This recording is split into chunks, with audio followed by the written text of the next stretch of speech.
Oh, hello everyone. Can everyone hear me? And the captions are there. Can everyone also hear me? Yeah. Wonderful. Okay, so our talk today is about making creative accessible and accessibility creative. So what does that mean? So when I talk about making creative accessible, I mean the word creative as in assets, campaigns, pieces of content, but also thinking about accessibility in a more creative way as well. So number one... Just to double check, would you prefer handheld? If you prefer it. No. Oh, unless you can't hear me. Unless you can't hear me. Can you not hear me? If you want to. Only if you want to. Oh, okay. Hello. Hello. Yeah, I'll do this over here. Is that better? Yeah. Do we need to swap? No, that's fine. Okay. No. That's fine. So in terms of making accessibility creative, I think that's kind of considering the fact that a lot of accessibility involves copywriting, it involves content creation, it involves thinking about things in a slightly different way in order to make sure that everybody's included.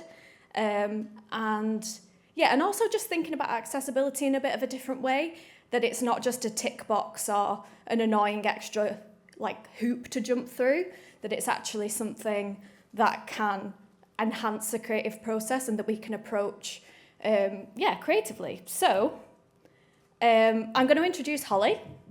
So this is Holly Tuke, and her pronouns are she, her.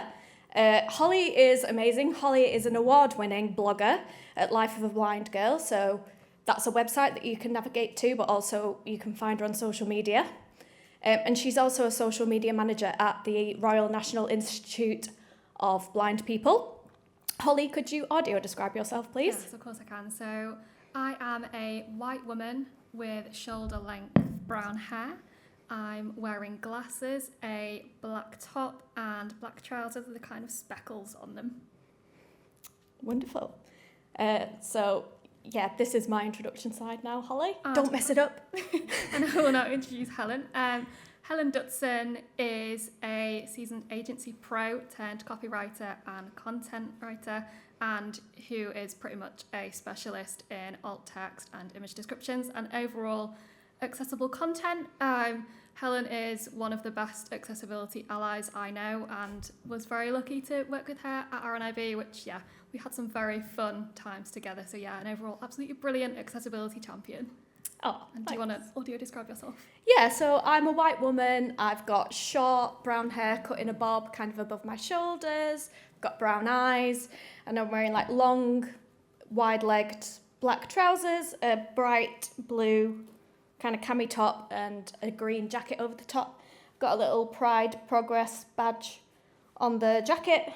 That's about it, really. That's me.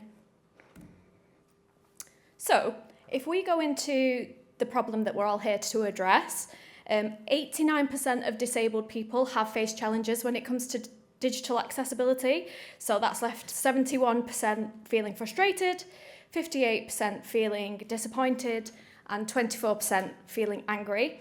And I don't know about you, I feel like a lot of you might work in comms or marketing related fields. None of us ever set out to create work that makes people feel frustrated, disappointed and angry, but that is the unintended side effect that we're having. Holly, is there anything that you want to add here about how it can make you feel? Yeah, definitely. I would say that on a daily basis, as someone who is registered blind, as you could probably tell from the blog title, I can relate to those feelings pretty much every single day. Obviously, it's not intentional, but society isn't made for people who can't see or disabled people in mind. It's not made for us, unfortunately. And I think the way in which those stats really kind of resonate with me are, it's often sometimes the little things. So navigating a website, I had one most recently where I was trying to buy some concert tickets and do something nice with a family member, but the website just wasn't accessible, and I then had to very quickly and stressfully find an alternative. But then, kind of contrary to that, it's when a sighted person comes along and can just use the mouse and click the button that you been finding for the last 20 minutes, and you're like, well, that's 20 minutes of my life I'm never going to get back.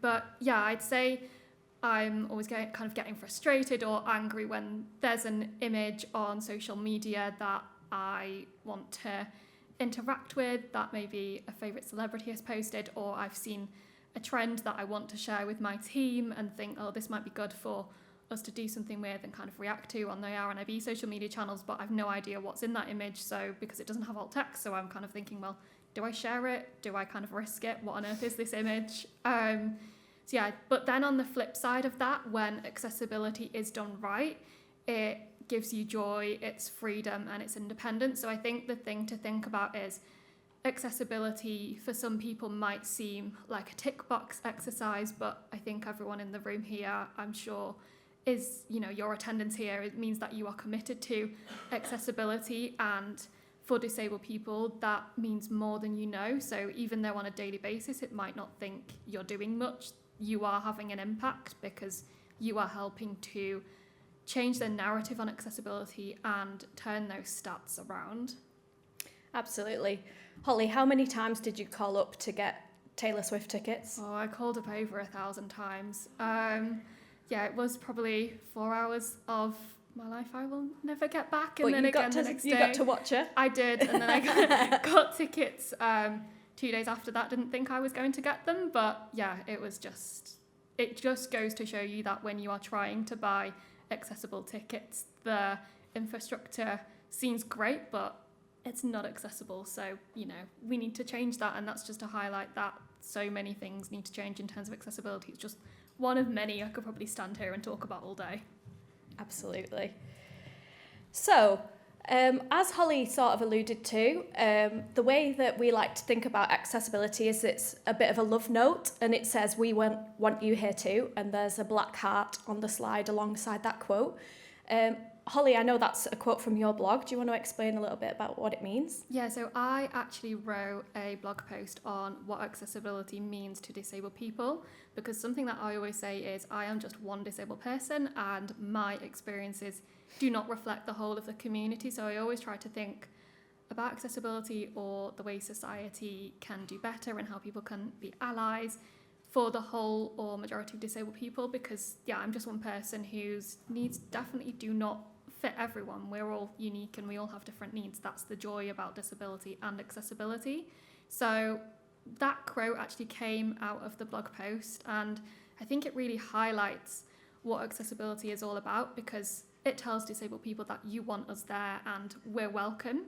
So for me, that is kind of embeds everything that I know I stand by and Helen does as well. And for the social media team at RNIB, it's become a little bit of a team mantra that, we all embed accessibility, and it shows the whole team, but then the wider blind and partially sighted community that we are supporting, that we want them there and everyone should want them there as well.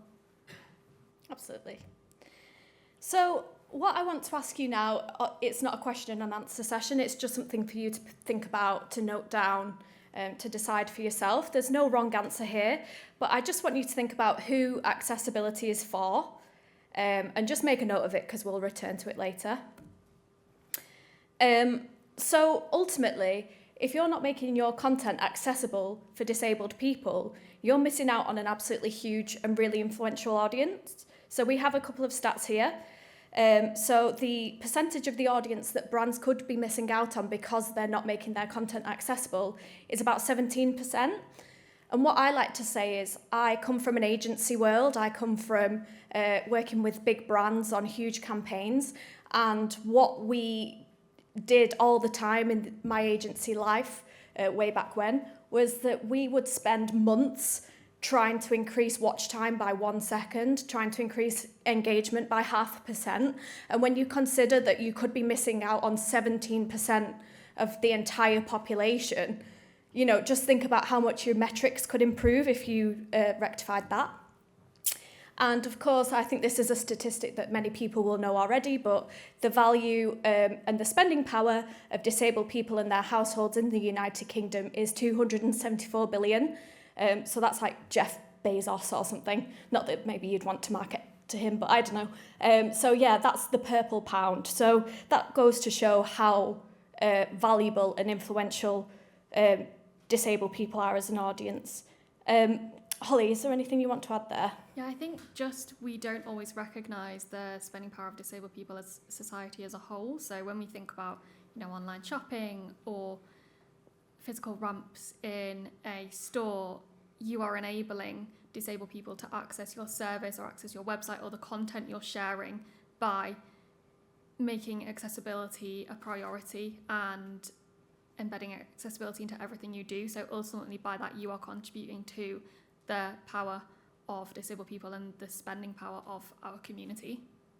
Absolutely, and it's like a reciprocal relationship. So yeah, what I want to reflect on now is disabled people only for accessibility? Is accessibility only for disabled people?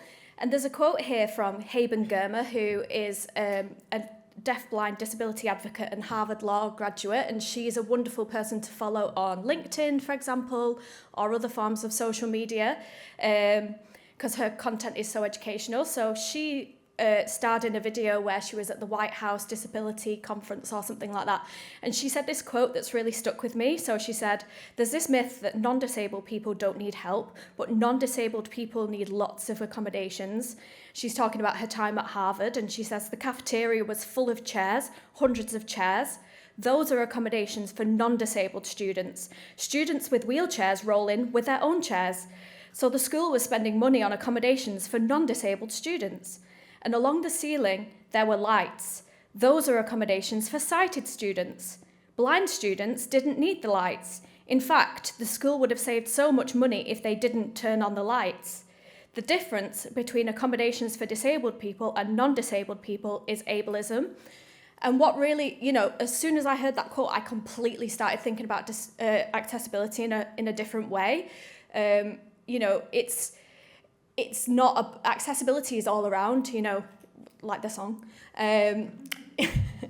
But we only really talk about it for disabled people because that's what society neglects. If all of the lights were off in this theatre, you would go over to Ellen or Michelle and you would say, "Could we have some lights on?" And you would feel annoyed that you would have had to ask for that. But that is an accommodation that's automatically provided for us because it's for the majority. Whereas for disabled people, it's often an afterthought. Holly, is there anything that you'd like to add?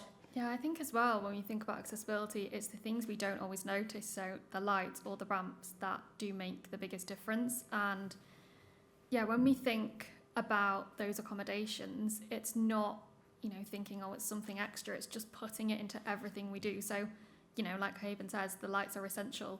And so are the chairs. But yeah, accessibility is just everything. And it's no matter what we do, it needs to be accessible. Yeah, if you went into a restaurant and there were no chairs, you'd be like, "Hey, where's the chairs?" And that's an accommodation that they're making for you in that restaurant. So to build on this point that accessibility isn't only for the disabled community, 80% of people who use subtitles or captioning aren't deaf or don't have any hearing loss. And who can forget that audiobooks were originally designed for blind and partially sighted people? And I imagine almost everybody here really loves enjoying an audiobook because it allows you to interact with the literature no matter what you're doing. And that was something that was originally thought of for blind and partially sighted people, but it now has benefited everybody.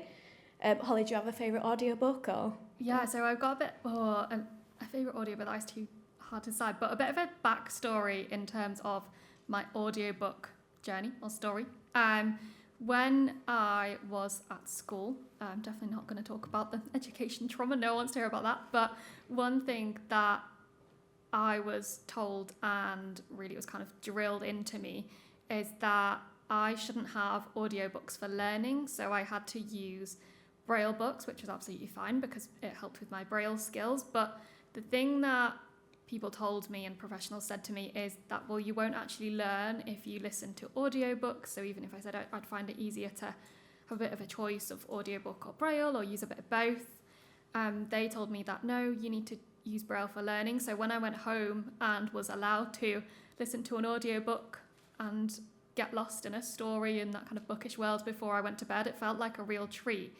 But yeah, it just goes to show that there is this misconception that audiobooks aren't reading, but actually they are, and listening to audiobooks or reading Braille or large print or whatever it might be, it's a valid form of reading. So yeah, don't let anyone tell you otherwise. Absolutely. I love that insight. Yeah, and I just want you to think now about whether you relate to any of these statements. So sorry, a thing came up on the screen because I clicked wrong. So have you ever watched content with the sound off because you're on the train, because you're in bed, because your brain is just frazzled and you want a little bit of peace and quiet? In that case, you need subtitles, you need captioning, otherwise you'll scroll straight past the video. Have you ever listened to content instead of watching? For example, walking in the park, listening to an audiobook, or perhaps you're chopping up a chili and you don't want to look at the video that you're watching because you might chop your fingers off. Or, I hear a lot of people like to listen to audiobooks and audio-led content when they're feeding their children at night or things like that. In that case, you need audio-led content. If you're walking in the park and a piece of content comes onto your phone and it's only music overlaid onto visuals, you're not going to know what's going on in that video and you're going to go straight past it. If you're a glasses wearer, have you ever misplaced your glasses and tried to read like a statement uploaded by a football club on social media where it's tiny text on an image? In that case, obviously you needed larger text on that image ideally, but an image description would have fit really well there because you could have interacted with that, you could have made the font bigger, you could have changed the settings in your phone to suit. And is there anyone out there who just sometimes doesn't really like video content and would rather just read something at their own pace? Yes, a few people there. I mean, I've worked in social media for at least a decade, and it's always been, we need to do video. So that's always what I've prioritised. But personally, in my own time, if I want a recipe and I go onto a website and the recipe is contained into a video, I'm going to go and find a different recipe because I want that text in front of me to be able to navigate at my own pace. So in that case, a descriptive transcript would have been wonderful because what that would do, it would take the verbal part of the recipe that somebody's talking through, add in any kind of visual cues, and then it would be like an article that you could read.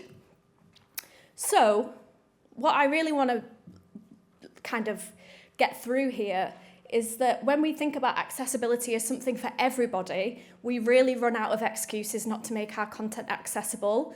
And that might seem like,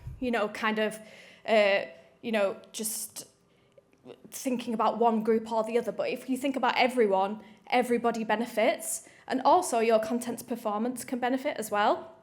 So again, as I was saying before, there are kind of stats that support this. So there was a 12% increase in watch time on Facebook for videos with subtitles. Again, that's a huge increase. That's not just us scrabbling around for a percentage here and a percentage there. And a study by Nielsen in the advertising space found that there was a 16% higher engagement rate when ads had quality audio. So it's really about prioritising all of those sensory experiences. So, that was quite a short sort of interlude in between me asking you who accessibility is for and then going through all that. So I'd just like you to put your hand up but also say whoop, like a little whoop, if your answer has maybe changed with that. Yeah, a few little whoops there. Thank you. Got to have a few sensory inputs there. So, is there anything you'd like to add on that, Holly? No, I think you've said no. Oh, great. I feel like I've got the right answer. Right, so now we're just going to go into our top 10 accessible content tips. So there's just a little glossary here because I feel like if you're going to learn about accessibility, if you don't understand a few key terms, you're going to immediately get lost. So a screen reader, if you would like, I'm putting Holly out on a limb here, but if you would like a screen reader demonstration at lunch or something like that, Holly can get you to get her kind of voiceover to read a text message or something. Yeah, that's fine. I'm happy to do that. So it's software on a phone, laptop or other device which reads the content of the screen aloud. So the thing about screen readers is it can't automatically interpret images or buttons unless descriptions have been added in the right place. So that leads us on to image descriptions. So an image description is a description of an image written as text, meaning that all users can access or read it. So this could be on a web page itself. It could be in the body of social media copy. And the length of these can vary from a few sentences to thousands of words. The National Gallery does wonderful image descriptions because they obviously have to describe paintings. They've done one of the Young Woman at a Virginal by Johannes Vermeer, which is well worth a read. And then alt text is an image description. They are pretty much the same thing, but alt text is always hosted specifically in an alt text field. And the reason that it's valuable to learn about both of these terms is because alt text, unless it's on a platform which has an alt text badge, so like Twitter has an alt text badge, Blue Sky has an alt text badge, and so does Threads, you can click on it and read the alt text, whereas on places like Instagram, websites, LinkedIn, you actually have to navigate into like all of the code to find the alt text if you're not using a screen reader. So the reason that it's really nice to include an image description as well as the alt text is so that everyone can read it. And I like to do this on my own LinkedIn because people are really curious as well and they just like to see what you've written. So, anything to add? I'd say on that as well, it also encourages people to add both alt text and image descriptions if they can see it on platforms that don't have an alt text badge, because you're raising awareness, possibly in a bit of a subtle way and without maybe realising, and hopefully then people will learn from what you're doing. So yeah, you're setting a good example there and it's a best practice. Absolutely. So the first tip that we've got here is to be really careful with colour contrast. And if you want to learn more about this, there is someone on LinkedIn called Kay Moores who's absolutely a brilliant advocate for this. So she's posted an example here and it's a screenshot of a sponsored Facebook ad. And she's written, today's low contrast issue is another example of a brand paying for a sponsored post only for them to become invisible to a portion of society and to pretty much all of us in bright sunshine. To stop users scrolling, your social ads must stand out, not blend in. And the screenshot is a sponsored Facebook post from a brand called Maria Neela, not necessarily like throwing loads of shade on them, but unfortunately they are the example that Kay has chosen. And it has a pale blue bottle of this curl definer product, and the writing on the bottle is white, and then it's also overlaid onto a pale blue background. With white text saying adds light hold, curl defining and moisture regulating. But as Kay rightly points out, the colour contrast on this is really low, so it's really difficult to distinguish. Of course, if you have a visual impairment or if you're a brain injury survivor like Kay is, but also, as she said, if it's a sunny day, you're just not going to have any luck reading this. And also, even if it's not a sunny day, it's quite a struggle.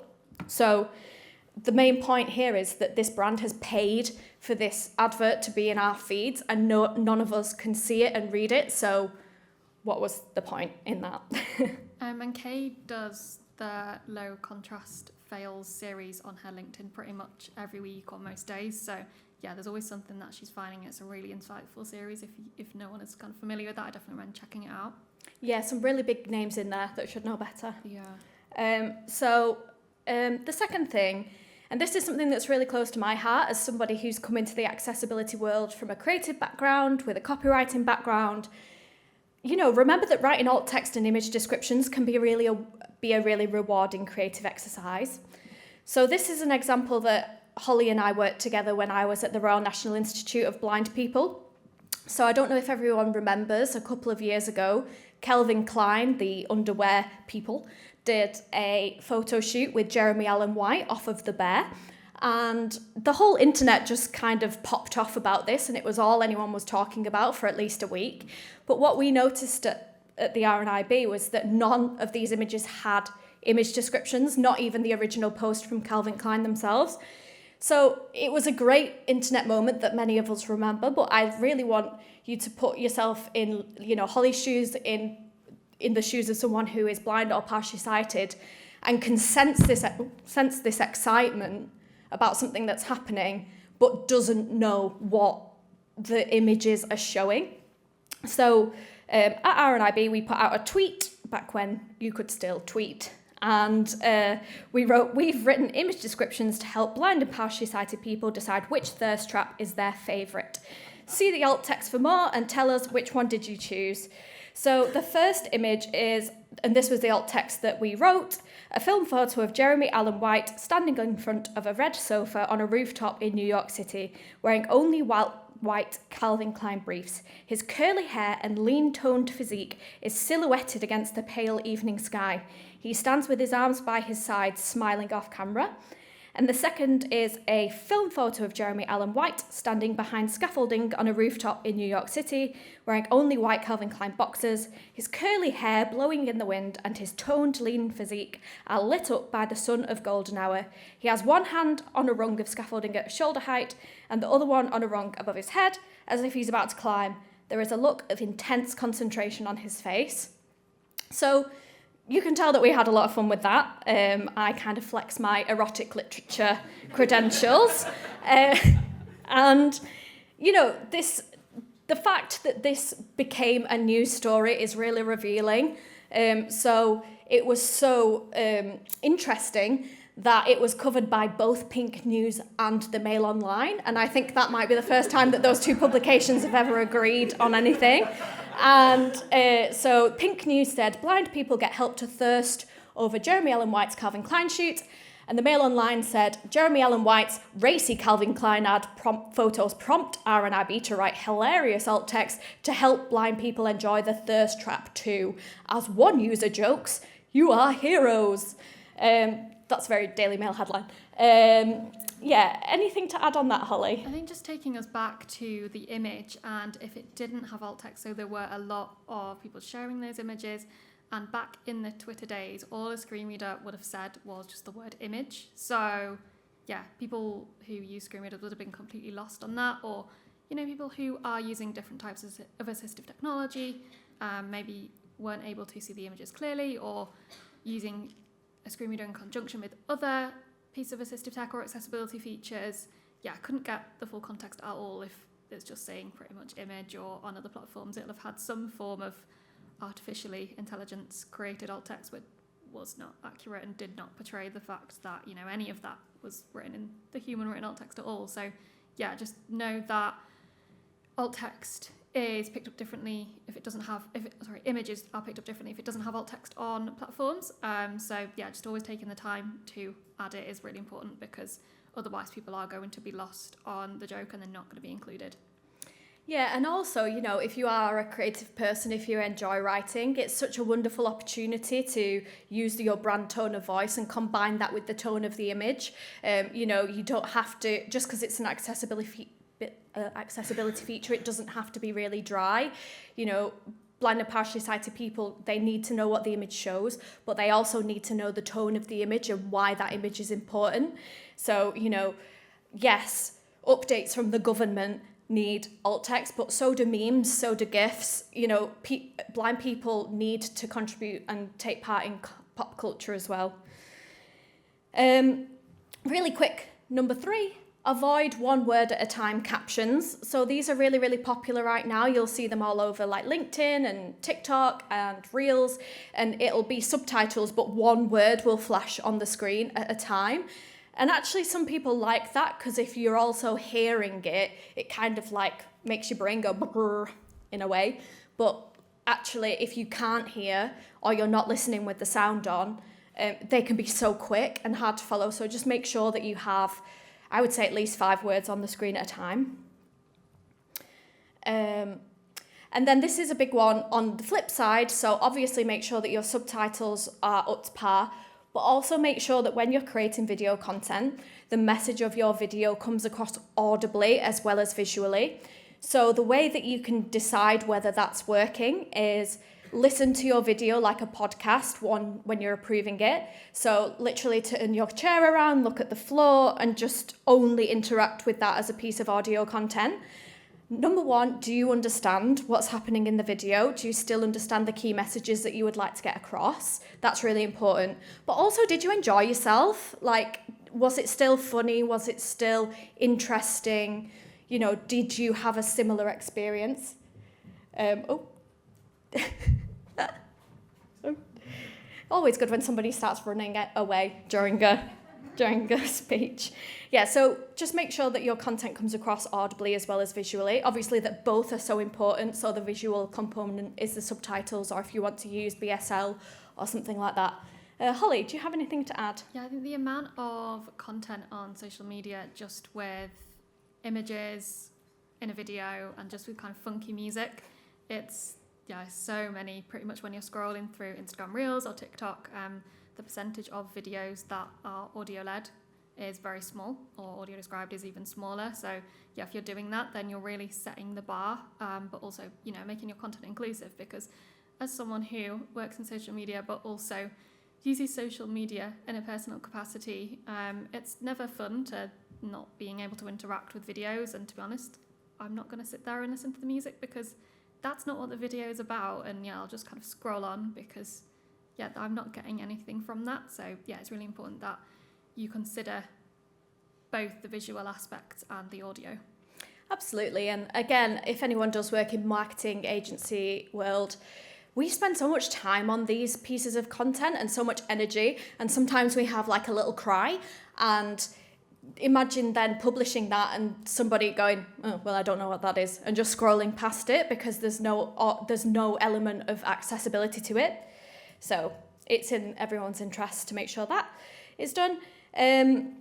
What you can do if there is so if you've listened to your video and you pretty much get absolutely everything that you need, but there's like a tiny bit of context missing, and you don't have time to reshoot the video, what you can do is add a video description underneath the video in text. So that could be on a web page, that could be in social media copy, and you literally just format it like this. So it's square brackets, and there's one here from Scope, and it says video description. To me, a black man wearing glasses and a green striped t-shirt is speaking to the camera. So that piece of content from Scope will have been fully subtitled, and it will have been fully audio led, and all that was left to do was to describe the person that was speaking. So this builds on what Holly said before about the fact that most of the pieces of content on the internet these days are just a meme with music playing over the top. What is really, really important to remember is that a screen reader cannot access text that is typed and embedded onto a video. So make sure that all text is voiced, or put it in the video description. So a really good example of this was a year or two ago. There was this meme going around on TikTok and Reels, and it was just Gary Barlow, and he was in a vineyard or something, and he goes, "This is my idea of a very nice day out." And people really loved using this as a meme, so people just used that same clip of Gary Barlow, and there's an example here, a screenshot of a YouTube Shorts video with text reading, "POV, you hit 30 years old and are stood in Aldi's middle aisle looking at portable toilets, inflatable camping chairs and a 3-in-1 egg poacher." And then the visual is Gary Barlow saying, "This is my idea of a very nice day out." And then there's a picture of Aldi's middle aisle in the background. That's funny because we can see the text and we can read it, but if you imagine that if you were reading using a screen reader, I just imagine somebody on TikTok this day just scrolling through video after video going, "This is my idea of a very nice, this is my idea of a very nice day." And it's like, what is happening? Help me. So do you have anything to add on that, Halls? Honestly, I think that will just makes me want to throw my phone out the window, to be honest. Yeah. Never to see it again. But yeah, people need to be included on a serious note. People need to be included in your content, and just by taking a couple of minutes to voice those visuals is really important, and it can be really easily done as well. So TikTok, for example, has an option to add text-to-speech functionality, so it's embedded within some apps already. It's in the apps, they've got these features built in, although some people do kind of use it for non-accessibility purposes. But remember that platforms do have features available to you at your fingertips, so make use of them. And if you can't make use of them, or you're posting on other platforms, then it only takes a couple of minutes to just write a really quick voiceover and put that over the top, and so you're kind of describing those visuals. Absolutely, yeah. So in this case, you could have put that POV into the caption, for example, if you couldn't voice it for whatever reason. So the next one is, as I mentioned before, you can add a descriptive transcript to your videos. So number one, this can be navigated by people who are using Braille to read the internet, and also people who prefer written content over video content. So there's a really nice example here, again from Haben Germer, who is just the benchmark when it comes to accessibility. So this is a transcript of a video that Haben made that is also about transcripts, so it's quite helpful. So I'll read it to you. So Haben, a black woman in her 30s with long dark hair, speaks to the camera, a vibrant blue wall behind her. So this was written by Haben on one of her videos. Haben says, if you're a creator and add transcripts to your videos, I can't see videos, I can't hear videos, but I can read transcripts. And then there's footage of a Braille note touch with the little pins popping up and down in the Braille cells. So each cell has 8 pins to go up or down depending on what Braille letter is being represented. It's super, super clever. Haben says, Braille displays connect to phones and laptops, allowing Braille readers to access the internet this way. Descriptive transcripts should have both the visuals of what's happening on screen and also the speech and key sounds for the video. Really good descriptive transcripts captivate readers, just like the best novels. Then there's footage of the Braille display that disappears, and the video shows Haben back in the same room as before. She said, once we have widespread accessibility, it'll be easier for deaf-blind people to share our stories and also participate in conversations. I love learning from lives different to mine, and in order for me to do that, I need transcripts. I look forward to reading all of your transcripts. So you can really get a great idea there of how that video flowed, what the visuals were, and what Haben said. The only difference is perhaps that she's American and I'm from Wigan, so that's slightly different. But, you know, you really get the sense of what she's saying.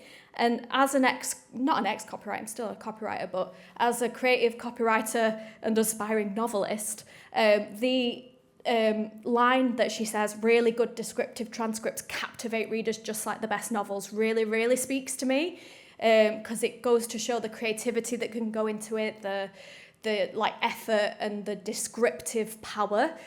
So if you are a writer or you enjoy that sort of thing, it's such a good opportunity to flex those muscles in a way that you very rarely get to when you're in the video world and the social media world. Is there anything you'd like to add on transcripts, Holly? I think just on that, you know, you're giving people a choice. So you might think that adding a transcript takes quite a lot of time, and there's different ways that you can get the transcript from your videos. So yeah, if anyone wants to know more about that, then definitely come to us and ask. You know, you're giving people a choice, and it's remembering that accessing videos or any other piece of content, it's not linear. So yeah, by doing that, you're giving people the option of reading the transcript over watching the video, for example, or they might want to do both. Exactly, and I think an easy hack to do a transcript is a lot of, if you work in a creative field, a lot of the time you already do this, because when you're proposing a video to your boss or your client, you can't just make the video out of scratch and just like show it to them. You have to write something that brings to life what you want to do. So if you just save that, and once you've actually made the video, you can transcribe it, and then you can add all of the spoken elements into what you wrote before, and it's just a little bit quicker. Number 8, this is a little bit controversial, and you know, you might want to fight me at lunch, and that's fine. But if you create a piece of short form content, I would say this applies to short form content, and you get to the end and you think, we really should add an audio description, which is like a separate track that you would lay over the top. It kind of means you've created inaccessible content. So what would be easier is to make sure that it's audio led from the beginning. It's so much quicker, easier and cheaper. When we were in the RNIB, when I was in the RNIB, we worked with a really big retailer who'd released a Christmas advert that's quite famous, that everyone waits for every year, read between the lines. And they wonderfully committed to do an audio described version, but they'd clearly made the advert first, made sure that they could publish that on the date that they wanted to, and then about a week later the audio described version came. So really, if they'd have had speech in their advert instead of just like like dogs on a trampoline, you know, like then it would have been much, much easier because they could have just published it all in the same video and it would have been accessible to all straight away. And it was wonderful that they committed to that audio described version, and not a lot of retailers do that, and it is laudable. But it's also adding so much work for yourself that perhaps you didn't need to do. Anything to add on audio description, Holly? Yeah, I won't fight you at lunch on that, but yeah, I think just making sure that the audio description is in sync. There's so many videos, especially when it comes to TV shows and films and from very big companies, that the audio description is not in sync with any of the visuals, and it can create quite an interesting experience. But if you are, thinking about accessibility from the beginning and adding that in, then you're doing the right thing. But then equally, on the flip side of that, if you get to the point where you have jumped on that trend and use your content and it's not the most accessible, take that as a learning and put it right before posting, and then take that as something you can take forward into the future and use that as a learning, because we're all kind of learning from our mistakes, but we have to do things to grow and get better accessibility and learn more about accessible content. Yeah, 100%. And I would say, I bet there are a lot of audio description aficionados in the room. It is such an art form and it's wonderful. There is a really good one from Bridgerton where they describe the carriage scene of Nicola Coughlan making out with some dude, and it's very racy, and the tone of it matches the visuals so well. So it is a wonderful art form, especially for longer form content where it would be really difficult to make an entire film audio led. But for short form content that you control, definitely just try and make it audio led from the beginning, rather than just thinking, we can add an audio description at the end. And I would say on that as well is go home and watch your favourite film or TV show. If it has audio description, turn it on and then turn it back off again. And you can then see what the descriptions are like from the AD, but then also, is it audio led? And you can ask yourself whether it is or not. Some probably are, some aren't. So yeah, I feel like I'm a teacher setting homework, but I do really recommend doing that because it gives you a lot of insight, which you can then take both into long form and short form content. Yeah, 100%. The Grinch has fantastic audio description if anybody wants to watch that. So the next thing, when it comes to kind of copywriting, especially on social media, you really need to only be using 1 or 2 emojis in your writing. Never put them in between words, and don't, for example, use them as bullet points. So this content was originally a video, but we didn't want to mess with trying to get the audio to work. So we've put a screenshot, and it's a tweet from the RNIB that says, "This is what screen reader uses here when you overuse emojis." But just for your reference, the way a screen reader would read this, and imagine this in a robot voice, it would say, "This clapping hands, is clapping hands, what clapping hands, screen clapping hand, reader clapping hands, users clapping hands, here clapping hands, when clapping hands, you clapping hands, overuse clapping hands, emojis clapping hands," which, as Holly said before, will literally make you want to throw your phone into the sea. And is also completely incomprehensible to listen to. You really have to think about the description of the emojis. Holly, what is the red flag emoji? Triangular flag on post. So yeah, it doesn't give an idea at all that it's a red flag. Also, I'm very glad we changed that at the last minute, so you had to read that out. Yeah. So think about using Emojipedia, which is a great resource to double check the description of the emoji you're using is matching your intended purpose, because there's a lot of emojis out there, and it's a great procrastination tool as well if you want to get lost in emoji descriptions. Yeah, the kind of thing that we would often say, the cry laughing emoji, that's actually called face with tears of joy, which sort of doesn't really convey the same meaning, so it is really good to check the meanings. And then the last tip, number 10, that we have is make your personal content accessible as well. So yeah, Holly, you can back this up. Everyone wants to know what you have for brunch or how cute your dog looked in its pajamas. And that really is true. You might think that this content is just transient and unimportant, but you're publishing it for everybody to share in. And it's just really, really good practice. It just really gets flexes your accessibility muscles. Is there anything you'd like to add on that, Holes? Yeah, so something that people often say about their personal content is something I hear a lot is, well, I don't have disabled followers. And my question back is, well, how do you know? Not everyone like me talks about their experiences as a disabled person on social media. It's something that me and other disability advocates choose to do, but it's not for everyone, and we need to recognise that and you don't have to disclose your disability on social media. So take it that you do have disabled followers who are going to benefit from that accessible content, and you're setting an example both in work and outside of work, and that will then enable you to probably look at accessibility in a different way. So you'll probably spot it the more you do it. You're going to spot it out in the wild. So if someone hasn't added alt text, if they haven't added captions to their video, you're going to notice that because it's ingrained into everything you're doing, both personally and professionally, probably every time you're not sleeping. So yeah, just continue to do it whenever you can, because yeah, we want to experience the cute dog or pet pictures. We want to know what you're having for your dinner. We want that inspo. Yeah, don't leave disabled people out, basically. Absolutely. So I just want to really quickly talk about making it stick, because it's all very well for us to talk about this today and you're all here and committed to learning about it, which is wonderful. But I would bet that once you get back to your desk, back to your workspace, you'll read an email and you'll completely forget to kind of make any actions. So the first thing is to add a accessibility requirements section to your briefs. So when you are creating briefs for pieces of work that you would like to be created, just have a section in that form for accessibility requirements. And in that section, you could have subtitles required, make sure it's audio led, add an image description. And then this is a great one. If you work out of a content planner, for example, a social media content planner or an advertising content planner or like a matrix, add an alt text column to that, because then when you're working through everything that you need to deliver for that project, there's an empty field that you need to fill in. Start asking, is this accessible during ideation, creation and approval? So just the entire process. And fun fact, you actually don't need to know the answer. You just need to ask the question and start that discussion with your team and have someone go and find out and do some research and ask some disabled people and just see what the vibe is. Just asking questions is so valuable.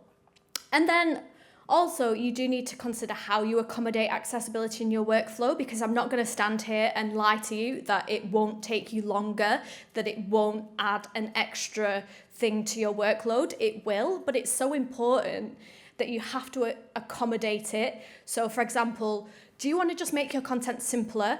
So, as an example of this, text is like the most inherently accessible medium because it can be accessed by your eyes, it can be accessed by your ears via a screen reader, it can be accessed by Braille using the Braille Note Touch and things like that that Haben was talking about before.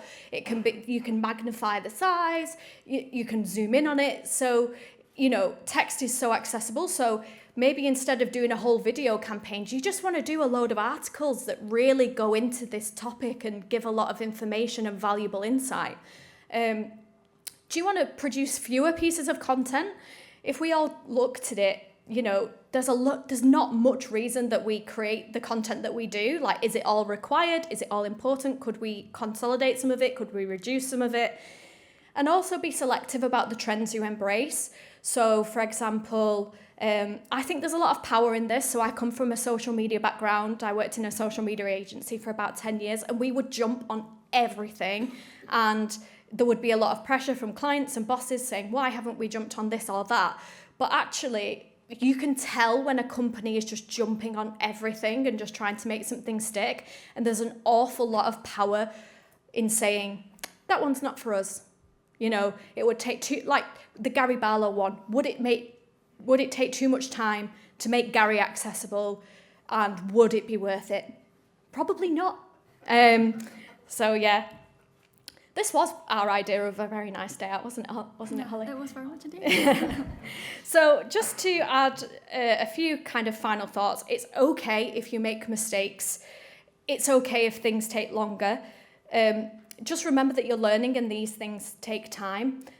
Holly, do you want to talk about progress, not perfection for a sec? Yeah, but first on, it's okay if things take longer. Shout out to disabled folk in the room. I think we need to recognise that things can take us longer and it's okay, because professionals in society tells us it's not okay if we're taking longer to do things and they shame us for doing that. Continue doing it. You got extra time in exams for a reason and make use of that. But yeah, on to progress over perfection. it's so easy to get caught up in you have to be perfect and do the right thing every single time. But actually, it's all about making progress, and that progress leads to the end result. So you don't have to know everything. There's far much power in saying to someone, I don't know how to make this accessible, rather than panicking, doing something, working on a piece of content that actually isn't accessible. And it's okay to admit when you don't know. It's more than okay to go and ask questions, go away and do your research. And yeah, I think it's just, we need to admit that we're making progress and we're all on our accessibility journey. But this next part kind of interludes here, which we've spoken about accessible content in this presentation. And I feel like the EastEnders theme tune would be a very good apt for this next part.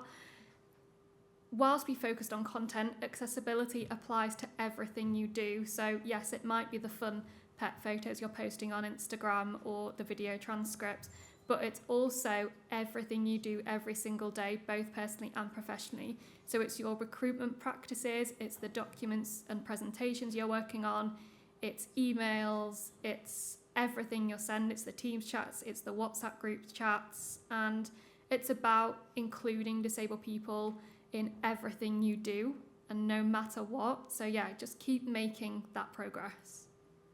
Nice, love that. People were poised to clap then, but they were like, I think the presentation isn't done. So yeah, what I'd like you to do now, obviously you don't need to say anything, but I'd like you to either mentally or physically with a piece of paper or on your phone, just note down the next step that you're going to make on your accessibility journey, whether you're only starting out or whether you've been on it for a while. So for example, like I was saying, asking questions or remembering progress, not perfection, or adding that alt text column. A really good one is just add alt text to the next photo that you post. Alt text is a real gateway drug for accessibility. So yeah, just note that down. Think about what you're going to do. And yeah, go on, Holly. Or on that as well, if you need that reminder and maybe you forget to add alt text because we all live very busy lives, set a reminder in your phone so it pops up on your phone screen. But equally, if you find it helpful, then have a post-it note or a piece of paper that can catch your eye, and whenever you're working on an image, then yeah, it's just going to annoy you and it reminds you to add alt text. So yeah, find a way that works for you. 100%. So we'll go to questions in a sec, and if anyone wants to share their big... Is this time for questions? Probably not. Yeah? Oh, Michelle's nodding. Yeah, so I just first want to say thank you from us. So if you want to reach me, you can go on www.theaccessibilitybriefing.com. And Holly, do you want to talk about Life of a Blind Girl? Yeah, so if you want to reach me, you can find me on my blog at lifeofablindgirl.com. There's pretty much everything about my life as a disabled person on there, with obviously some things not. But yeah, most things are on there, and you can find me on social media as well. Yeah, I'm pretty much on all platforms sharing my life and yeah, talking about accessibility and advocacy. So yeah, lifeofablindgirl.com is yeah. Holly's a brilliant follow on social media. Very good stuff. Thank you. Yeah, so do we have time for questions? Oh, Ellen's roving with the mic. At the beginning, ooh, Hey! I've never held a microphone before, I don't know what to do. Okay, we know that's not. So yeah, lots of stats about, I've written some down, about how people feel when they're challenged by accessibility issues and the spending power and things like that. I'm wondering specifically, like you talked about the Taylor Swift experience, that's the name of her tour, isn't it? I don't know. With, I'm really sorry to interrupt. can we just slow down? Yes, please, because I can't understand a word you're saying and it's not coming up on the captions. Fair enough, noted. When we're thinking about all the stats and how we're missing out on this potential huge audience, if we were trying to present this as a business case, let's say, if you work for an e-commerce website, let's say, and you wanted to actually give them like a monetary figure on how much they could be missing out, do you know if there's any data on that? Because you talked about sort of lower engagement rates, things like that. Do you know where there might be access to data for source on actually the monetary value of, or the money we could be losing from? So for the purpose of the captions, I'll just kind of do a summary of the question there. So we're talking about figures for the amount of money and the spending power of disabled people, and if you're putting that forward to a business case, where can we find stats and figures? So a few examples off the top of my head are Scope have lots of resources that have some really great figures about the spending power of disabled people and how much money you might be missing out on. AbilityNet have a ton of resources as well, lots of reports and research that they've done. And the Purple Pound and Purple Tuesday is an initiative that also has some really good, interesting stats. And yeah, there's tons of research online that disabled people and non-disabled people and organisations as well have done a lot of research. So yeah, definitely kind of when you're putting your business cases together, look through to the accessibility and disability organisations that are leading the way in that field and pull out the things that are relevant to you. Great, thank you. Oh, we've loads of questions. You're closer to Holly me. and I will be around at lunch as well. Yeah. If you did want to fight us or ask us questions. Please don't, I'm fragile. Yeah, don't fight Holly. Have you noticed, so with kind of more and more people using ChatGPT and Copilot and what have you to generate content for social media, have you noticed a lot more emojis in social posts? That's a really good one. Are these coming with more captions? Yes. Okay. So a very short answer to that is yes. So one thing that AI does a lot in posts and social content is it puts emojis as bullet points. Now, this is a bit of a divided topic among many folk. So for one reason, it does that because people believe that they are actually easier to see and they can help break up the text, and all of those are of course valid reasons. Alternatively, and on the other hand of that, for screen reader users, screen readers will read out the description of every single emoji, and that can really distract away from the content. And also for people with dyslexia and some people who are neurodiverse as well, it can also be quite tricky to look at the emoji and then read the text, what's going on. It'd be quite distracting. So yes, there are a lot of emojis being popped into posts as bullet points. So I'd say for that, use dashes or standard bullets or numbers to make sure that you're kind of adhering to the best accessibility, best practices. But then also sometimes as well, it can put emojis in between words or at the end of sentences. So making sure that you are putting the emojis at the end of posts is the best practice for that one. So before you are posting your AI generated content, if that's what you're using or using for inspiration, then just doing a human check for accessibility. But yes, emojis are becoming popular, especially on LinkedIn. I'd say that there's a big increase over there. Yeah, thank you so much. Nice. So we have time for one more question. Make it good. I saw you had your hand up earlier. I'm coming. I'm shuffling. Hi. So I work in L&D, and we get a lot of video content in from the different services within the company. So you're mentioning about pulling transcripts from that because there's only a couple of us and it's very dry. So Yeah. any help would be, like pointers for that would be very appreciated. So do you want me to add a couple and then you take some? Sure. So if you are using Microsoft, this sounds really niche, but bear with me on this one. You can actually pull the transcript from opening it in SharePoint, and it lets you download the transcript in a Word document format. You can then go in, take out the timestamps, edit the transcript because it's not going to be perfect. It's kind of, it's generated it, and there will be mistakes. We've had quite a few fun mistakes at the RNIB. So make sure you're editing that. So that can be a really quick way that saves you from writing it all out. If you're using software for editing or adding captions to your videos, you can also often grab the transcript from those as well, or copy the captions, which can save a lot of time. So there's a couple of ways that you can do it. Yeah, you can also upload the video to YouTube private or unlisted, and you can download the transcript that YouTube generates. That's free. Also, there is software called Trint, that we used to use, which is really good, but I think you might have to pay for it. But yeah, like Holly said, make sure you check it, because it sometimes puts something really offensive in there that it thinks you've said, which hopefully you didn't say. Thank you so much, everyone. Yeah, thank you, everyone. Thank you.